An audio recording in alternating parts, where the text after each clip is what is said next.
Hi guys, welcome to Solution Domain. This is Vikas here. Today in this video we are going to see a temporary substitute solution for unable to load account balance in PhonePe.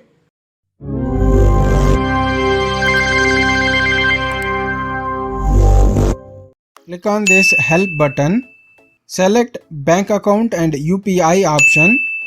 Next choose check bank balance.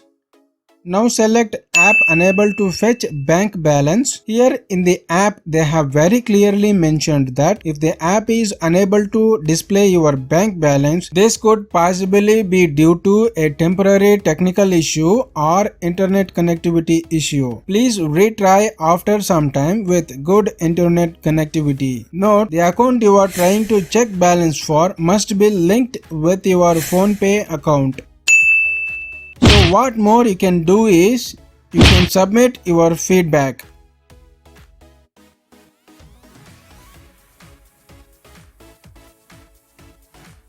But a temporary substitute solution for this problem is use Google Pay app to check your preferred bank account balance.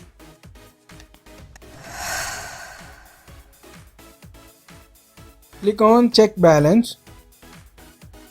Now choose your preferred bank account to check balance. This will be the alternative solution for unable to load account balance in PhonePe. And that's it guys. Thanks for watching. Please like and subscribe to my channel. See you in the next video. Until then, take care.